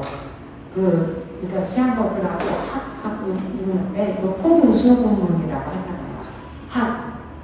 오리라고 하기에는 너무 목이 길고 학같이 생겼어요. 오리인가 학인가 수공이라고 하니까 학이라고 하는 거 보면 이게 수공인가요? 오리겠구나. 오리 그래서 포류 갈대포에다가 수양거들에다가 수공 오리 이런 포류 수공무늬가 12세기서부터 15세기까지 유행돼요. 조선초 15세기 전반기까지 대유행을 하는데 대접으로 접시로 돌아가면서 이렇게 장식되고 부안 유천리에서 나왔어요. 그러니까 부안에서 전라북도 부안에서도 강진 못지않게 이런 아름다운 도자기를 구웠다는 거죠. 그리고 가마터에서 나온 거는 완성품이 있을 수가 없죠. 완성품이 이미 납품을 했고, 이거는 이제 깨진 파편들이 거기 남아있으니까 이거 발굴이 된 거죠. 그냥 정병에도 그 포도 수공무늬가 있는데, 이거는 금속, 청동, 정병이에요. 여기 보면은 포도 수공무늬가 아주 은입사로 굉장히 정교하게 그려져 있어요. 저기 입사로 표현이 돼 있어요. 그러니까 도자기에 보이는 포도 수공무늬는 굉장히 어설프게 표현이 된 거예요. 그리고 금속품은 아주 정교하게 은입사를 했고요. 그 조판에도 이렇게 사진 상태가 조판에도 이렇게 포도수공무늬가 장식이 되어 있고, 하여튼 온통 포도수공무늬예요. 포도수공무늬. 그러니까 이것도 12세기에 음량만 잘 안 보여요. 원래 그 유물을 실제 봐도 잘 햇빛에 노출시켜서 라이트를 가까이 두고 잘 보이고요. 이렇게 크게 보이죠. 이거 보면 이 상관한 거고, 이거 은입사하고 물결까지 다 입사를 했어요. 그리고 배가 있고, 여기 사람이, 사공이 한 사람 앉아있고, 이것도 우리보다 작아요, 사람이. 그리고 여기 뭐, 날아가는 새 종류가 있고, 저 머리로 새가 날아가고, 그 은입사 하는 이 청동 정경이 더 운치가 있게 아주 잘 표현을 한 것 같아요. 그리고 이런 음양각,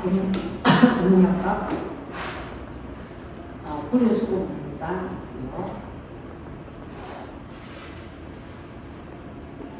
그리고 이거 정말 귀한 사진이고요. 일기시대 때 유리원판으로 찍어놓은 거를 제가 이제 이거 전시를 했거든요. 그때 이제 이 사진을 한 건데, 세종실록 지리지에 보면은 아까 이거 제가 말씀드린 거예요. 강진현의 대구 칠량의 소가 소개되어 있다. 또 신승동국벽의 승관에는 확실하게 고적이라고 해가지고 옛날 유적에 이거 대구서 칠량소가 있다. 이미 이렇게 다 이제 대구서 칠량소는 유명해요. 그래서 그 당시에 보면은 그 당시에는 발굴도 안 했었겠죠. 제대로 그냥 땅파기였다는 지표 체질. 근데 그 후에 이제 국립박물관에서 1970년대 말, 1980년대 전반 이렇게 해서 발굴을 했어요. 했는데 여기 보면은 이건 초골구이에요. 초골구이 편이고, 이건 유양 높은 거고, 앵무새무늬. 앵무새무늬는 10세기, 11세기에 유행하던 무늬인데, 아주 초기에 도자기에 무려칠 때 나오는 무늬예요. 근데 앵무무늬가 중국에도 많이 나와요. 중국 월주에도 많이 나오는데, 이건 이제 중국 보고서를 제가 사진 찍은 건데요. 요거는 우리나라 앵무무늬고, 이건 중국 앵무무늬인데 어때요? 우리나라 앵무무늬 훨씬 간단하게 표현이 되어 있고, 중국 앵무무늬는 입에 뭘 그렇게 물고 있더라고요. 다 보면. 그리고 이 굉장히 이거 표현이 복잡해요. 우리나라 거는 다 빼고 그냥 멀리 이렇게 이거를 본따서 그린 건지, 뭐 구름인지 뭐 꽃인지 알 수가 없어요. 이렇게 그려놓고 앵무새가 있고, 아마 이거를 밀어보고 꽃줄기를 이렇게 표현한 것 같은데, 그 다음에 또 재밌는 게 있어요.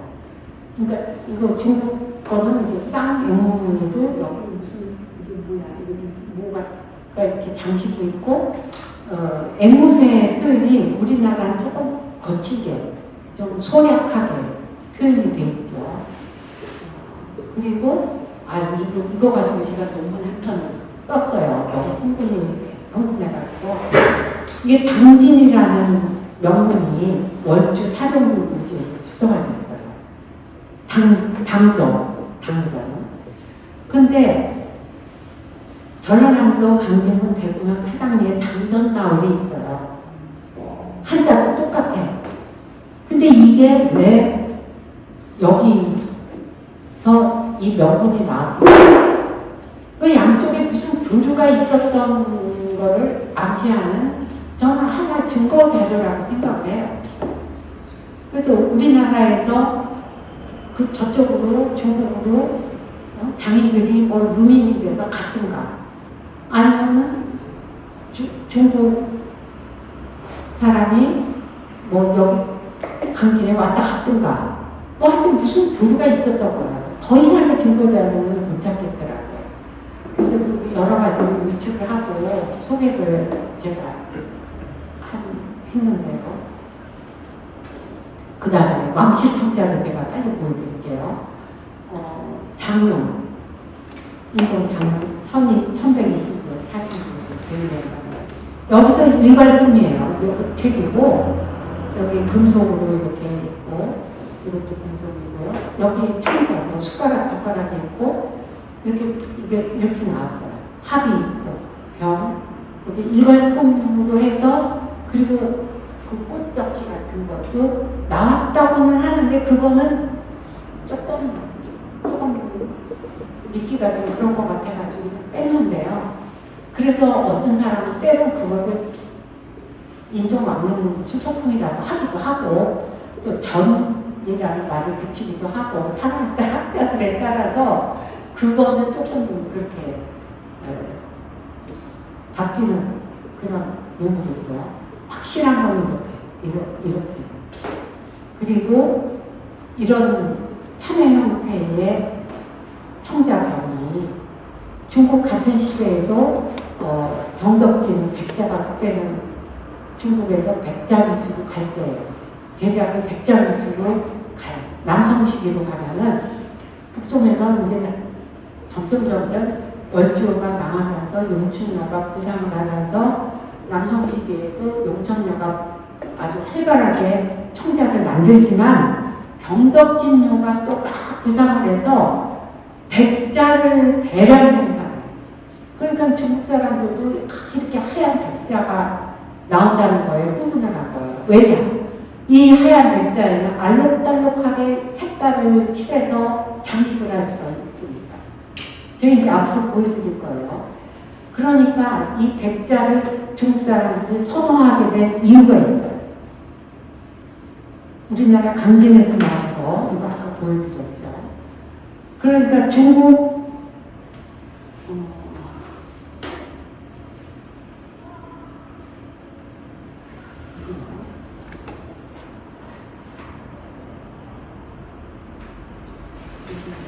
아까 제가 기형 비교를 해서 말씀을 드려야 되는데, 이 백자가 그 똥똥한 거 보셨죠? 우리나라 그 수레네요. 그쵸? 이거 왜 이래요? 왜 갑자기 왜?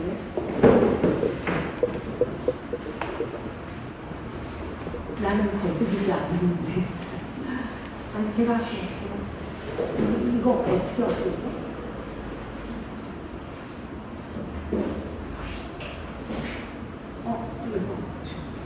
이걸 어떻게 없애요? 하셨구나. 그 시스템이 달라가지고.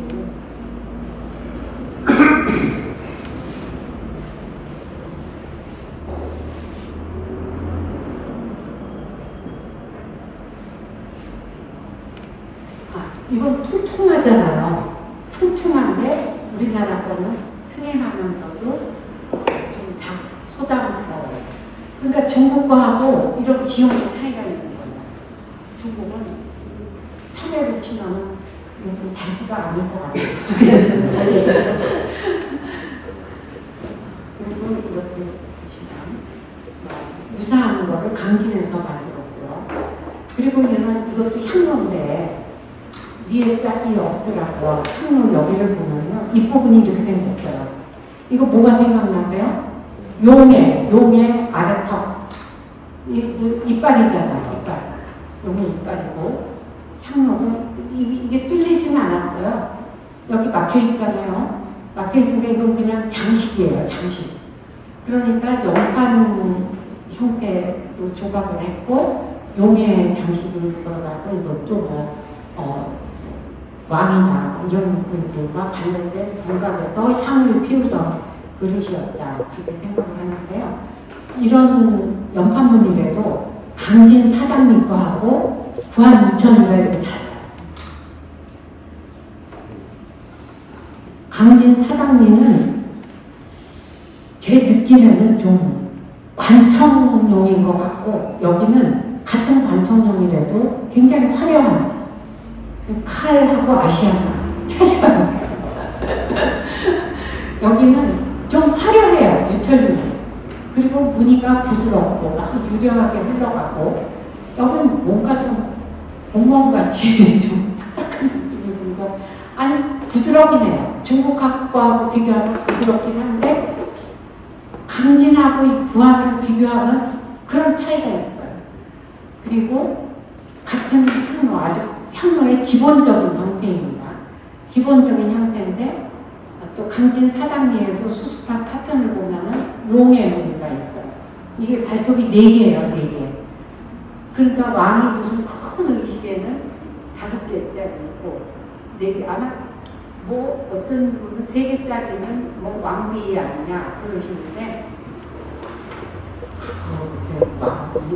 왕비가 용을 이렇게 옷에 용을 쓰나요? 안 쓰죠. 그거는 의식에 따라서 달랐을 거예요. 의식에 따라서 다르고, 용이 있는 거는 왕이죠. 왕하고 직결되는 상징이 용입니다. 그리고 이건 명동지름인데, 명동지름이 이제 너무나 간소하죠. 조촐해요. 거기서 나온 청자예요. 그러니까 청자가 굉장히 많죠. 그렇죠? 이 시대가 되면은 이분이 제위연대가 이렇게 하고, 뭐 무신에 의해서 뭐 왕이 올라가고, 명종이 아마 의종의 동생이죠, 동생이고, 막 거의 숨어있다, 숨도 못 쉬고 살았다고 저는 알고 있어요. 이분의 명종의 누구가 가족 부인인가 뭐 누군가가 굉장히 상서로운 꿈을 꿔가지고 그거 발설도 못하고 뭐 어디다 말하지 말아라, 제가 사료를 그렇게 본 적이 있어요. 그래가지고 거의 숨도 못 쉬고 살았다고 그래요. 그래서 명종이 왕이어서 그래도 오랫동안 이렇게 하셨는데, 치세를 하셨는데, 죽은 애가 이제 이렇게 됐죠. 신종한테 보내주고.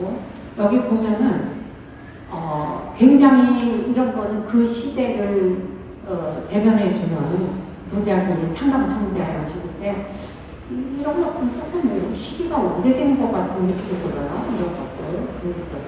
이런 것들은 좀 색깔이 안 좋은 걸로 봐서, 이분이 돌아가실 때 좀 힘이 빠졌나 그런 생각이 들고, 아무래도 무신하고 좀 관계가 있으니까 왕이 세력을 완전히 주지 못했죠. 그리고 이거 타고예요. 이거는 가려면 치매나 가려면 타고인데, 이것도 굉장히 넓어지고 이 시대가 더 올라가는 거는 조금 더 묵직하고 아주 전통이 있게 생겼어요. 딱 여러분들 보시면. 그리고 좀 날렵해요.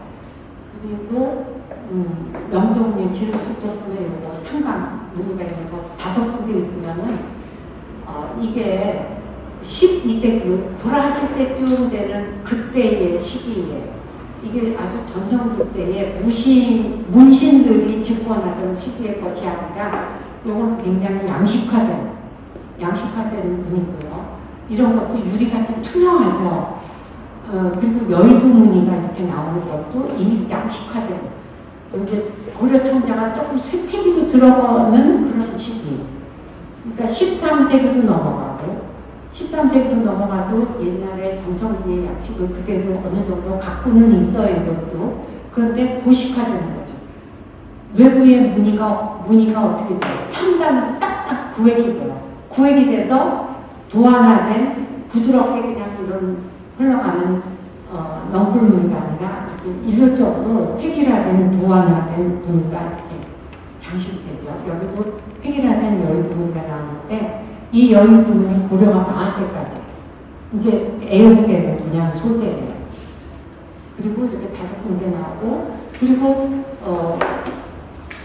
백상감, 흑상감이 많이 나오지 않고 백상감은 백상감.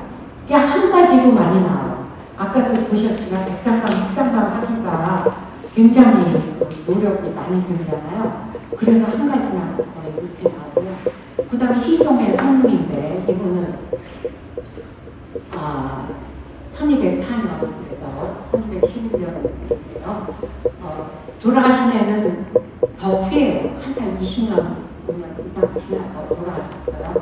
여기 보면은 요건 좀 옛날식이에요. 옛날식이고 이런 구름도 조금 옛날식인데 그래도 그 시대에 옛날 거는 구름이 더 뽀글뽀글해요. 꼬리가 더 길고 1100년대 거는 구름이, 그래서 제가 아까 기억하라고 했죠.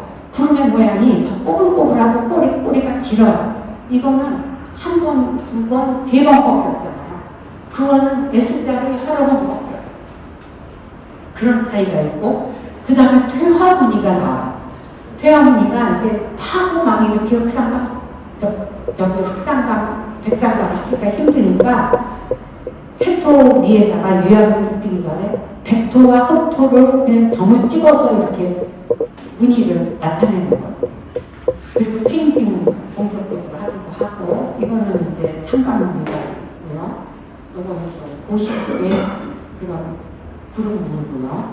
그래서 고식과 그 당시의 방식을 그대로 있고, 이런 규석 받침이, 굵은 규석 받침이 세 군데 있는 것도 12세기, 그러니까 1100년대에는 이게 가늘어요. 더 가늘고 조금 더 깨끗하고, 이게 1200년대로 넘어가면은 조금 두꺼워져요. 이게 굵은 규석 받침이 있어요.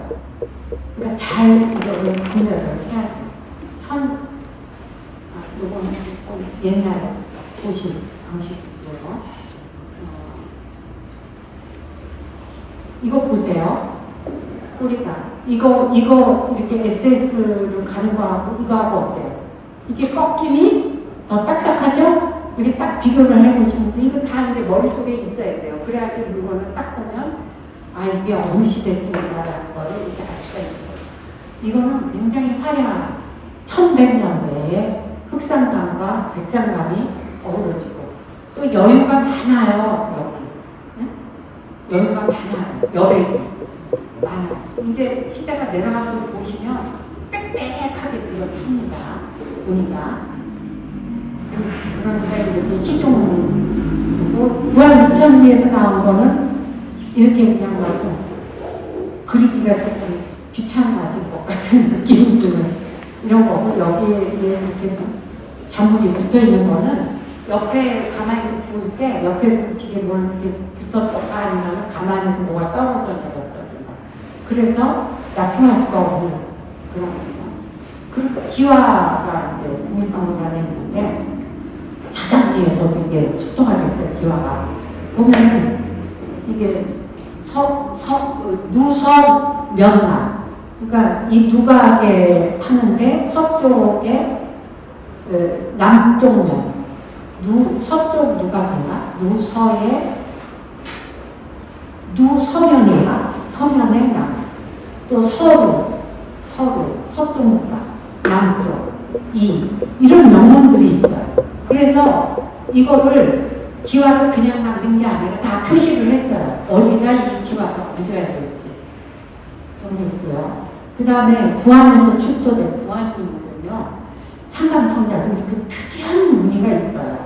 무슨 추상화된 어떤 무늬처럼 이렇게 많이 추상화된 상감무늬에도 이런 문양 장식이 있고, 기발한 게 굉장히 많아요.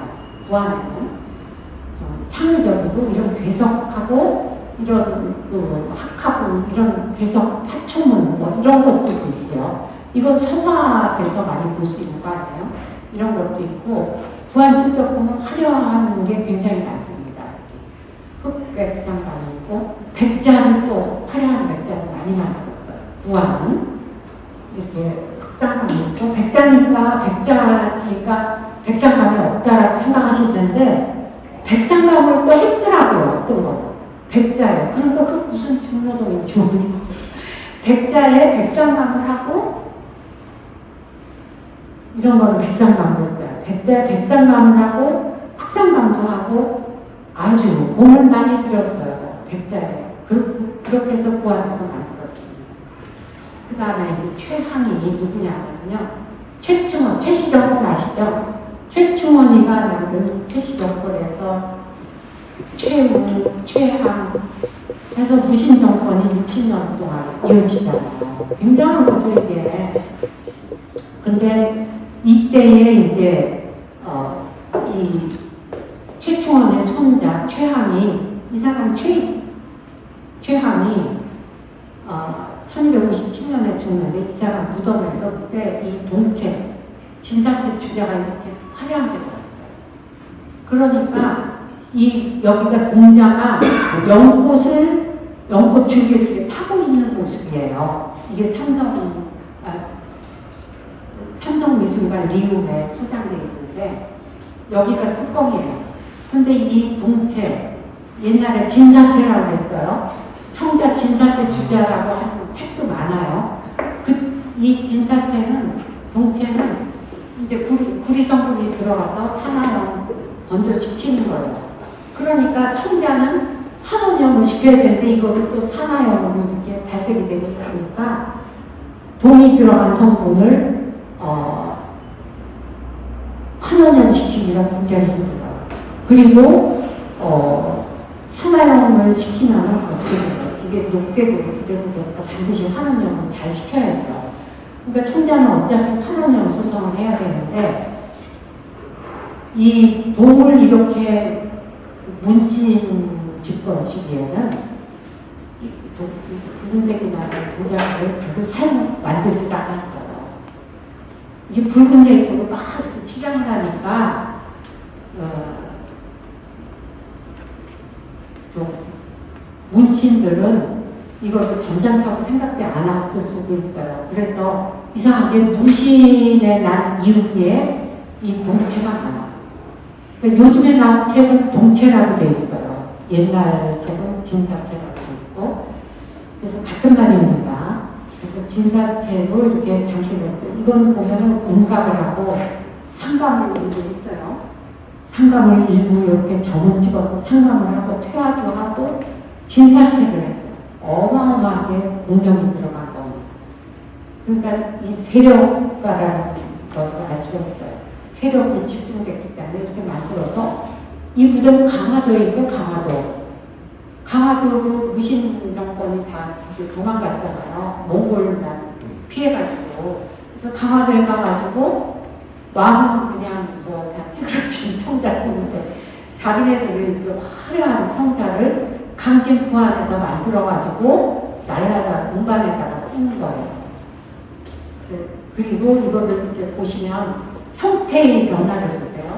장식의 변화를 보시고 여기는 1100년대예요. 1100년대 후반, 1200년대 후반. 따라서 이거는 동글동글하죠? 이거 조금 어떻게 됐어요? 동글동글하면 조금 길어졌죠? 이거보다 이게 조금 길어졌어요. 이거는 어때요? 좀 딱딱한 느낌이 들죠? 뭔가 장식이 많고 그런데도 선이 어때요? 이 선이 부드럽지도 않고 이것처럼 동글동글한 느낌이 안 들고 선이 좀 경직된 느낌. 이게 이렇게 뭐 S자모양으로 굴곡이적이라고 해서 이게 경직된 느낌이 아니고 목통을 보시면 이거는 이렇게 부드럽고 들어가고 이거는 잘록하고 들어가고 나오고가 확실하죠. 주부가 이렇게 주부가 이렇게 올라가고 주부가 이렇게 올라가고요.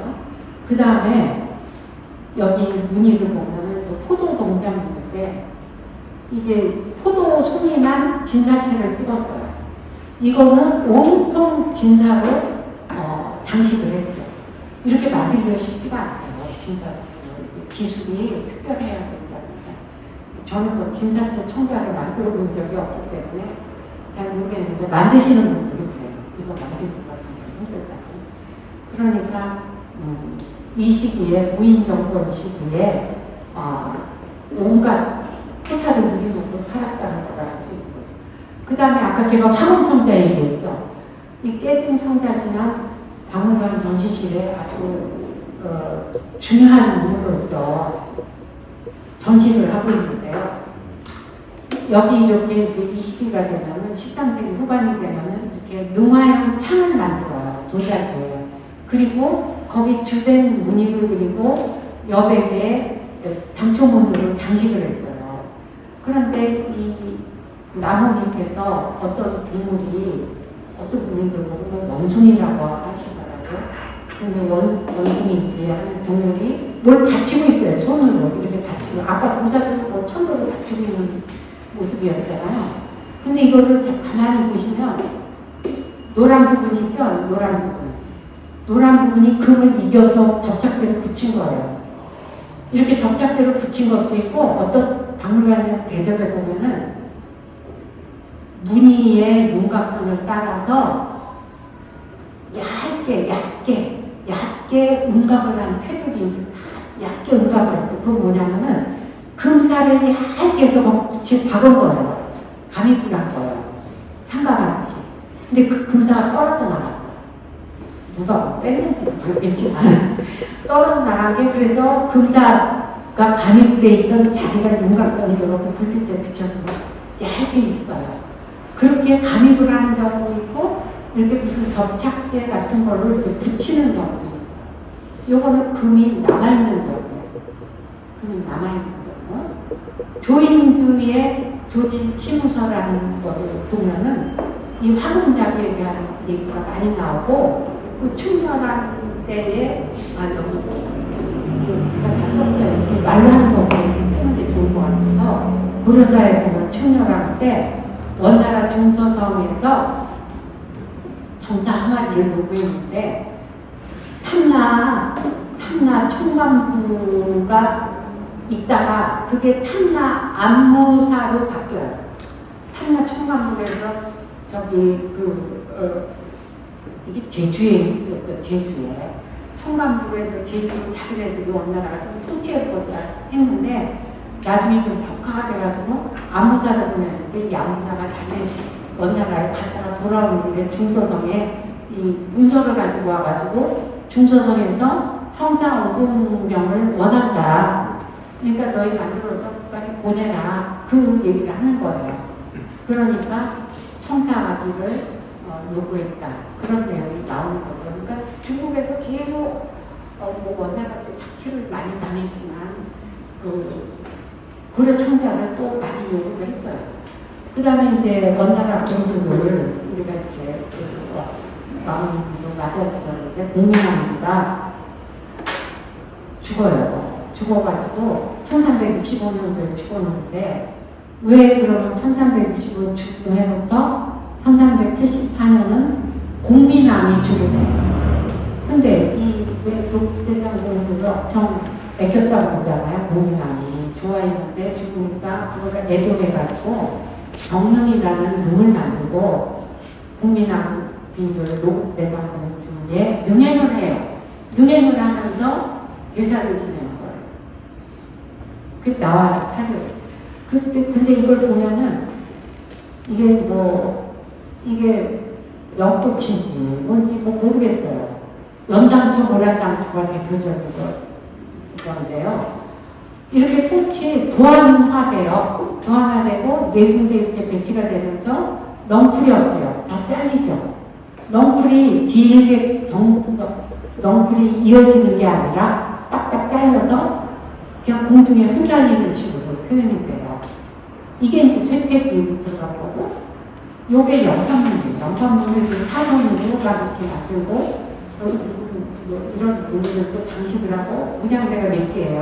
하나, 둘, 셋, 네 개 문양대로 하고, 여기 밑에를 하나 파서 내려가고 정릉이라는 능어를 상각을 했어요. 그런데 이게 또 비슷한 파편이, 정릉명 파편이 강진에서 나와요. 그러니까 강진에서 왕이 필요한 이런 청자를 만들어 부어서 보냈다라는 거죠. 정릉에서 사용한 청자를 만들어서 보냈다라는 것이 가나다에서 축소됨으로써 확인이 된 거고요. 조선초로 넘어가면 이제 몇 장만 보고 끝냅시다. 조선초로 들어가면서 이게 이제 이 구도가 그대로 가는 거예요. 그러면서 이게 청자에서 군청사기로 넘어가는 거예요. 이거 잘 알고 계셔야 돼요. 청자에서 군청사기로 넘어갈 때 말기 청자에 1392년도에 망하니까 1392년도에 조선이 건국이 되니까 이게 이제 몇십 년 안 남았어요. 그러니까 이 구도와 이 여백이 비죠. 이 여백 얘기를 왜 하느냐는 이제 조선시대로 넘어가면 달라져요, 이게. 그리고 정문명, 명문이 여기 있죠. 가운데. 여기도 여기에 나옵니다. 여기는 가운데 있지 않고 한쪽 옆에 공안 이렇게 있고 여기에 이 꽃은 더 도안화되었어요. 더 도안화되어 있고 이거는 뭔가 넝쿨이 끊어졌다라는 느낌을 받는데 이거는 넝쿨인지 뭔지도 모르겠어요. 여기는 넝쿨 하나 길게 있고 많이 끊어져 있고 여기 연판무늬가 있어요. 여기 연판무늬가 있죠? 연판무늬 이렇게 되는 거예요. 그리고 이 구형제의 연판무늬는 이렇게 사선같이 또는 곡선으로 이어지고 있고요. 공안이라는 명호는 공안부의 부자를 뺀 공안이에요. 공안. 제가 또 보여드릴 거예요. 일단 기억하고 계세요. 근데 이제 신안에서 여러분 신안성 얘기 들어보셨죠? 신안에서 우리나라 가까이 와서 신안 앞바다에서 이제 배가 빠져가지고 우리나라에서 신안 중국 도자기 이난 2천 도장을 이제 수확을 한 거죠. 근데 그게 원래 우리나라에 들어올 도자기는 아니었어요. 그쵸? 교토로 들어갈 도자기였어요. 교토, 일본. 그러니까 한국 사람들의 취향은 아니에요. 우리나라는 중국 도자기를 그렇게 수입할 이유가 없어요. 고려청자 귀족이나 뭐 세도가나 웬만한 뭐 말단 공직에 있는 사람들이나 뭐 문신, 뭐 왕실, 뭐 그 종친들 다 고려 청자를 썼으니까 이런 백성들은 없었죠. 그런데 백성들은 중국에서 그 도자기를 수입해다 쓸 수가 있어요. 감히 뭐 돈도 없고 못해서. 그런데 이 중국 도자기를 일본 사람들이 좋아해가지고 고려 청자도 엄청 좋아했지만 중국 도자기를 좋아해가지고 2천 여정 갔는데 거기 고려 청자를 7점이 딱 끼어있는 거예요. 근데 이 고려 청자는 왜 들어가 있겠어요? 고려 청자가. 이거를 그 당시에는 1323년에 이제 연차에서 출간했는데 이 고려 청자가 그 시기의 것은 이런 것들은 1323년 경이지만 이런 거는 12세기, 13세기 초에 12세기. 그러니까 그 당시로 14세기로서도 이미 볼동이에요. 이런 것들을.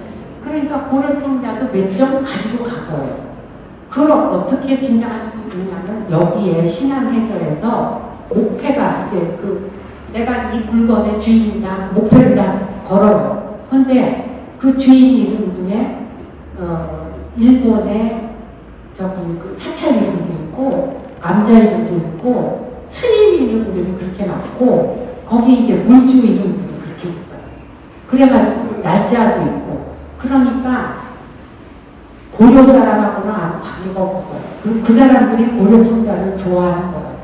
그 보면은 목간에 지치 3년이라고 해가지고 1323년 있고 또 동복사 교토에 있는 도지 여기 나도 출장 가서 여기부터 가는 알아야 될 것 같아가지고 여기 가가지고 여기서 사용할 도자기들 그리고 개인적인 공무역을 담당하는 물주인들도 있고 사무역을 담당하는 물주인들도 있고 그러니까 그 사람들이 뒤섞여서 여기서 이제 청탁을 받아가지고 이런 사찰이라든지 암자라든지 뭐 신사라든지 돈 많은 사람들의 귀족들의 그 청탁을 받고 중국 가가지고 물건을 사가지고 온 거예요.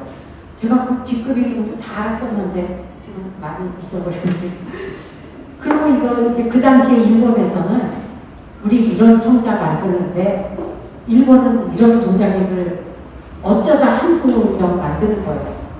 그러니 이거는 하늘이죠, 하늘.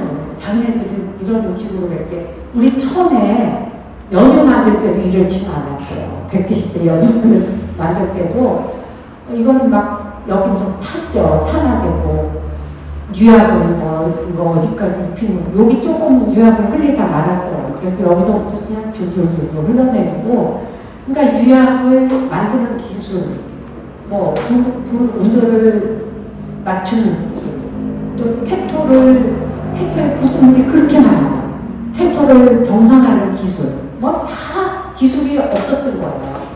그러니까 이 사람들이 이런 도자기, 중국 도자기에 정말 연축해서 수입할 수밖에 없어요.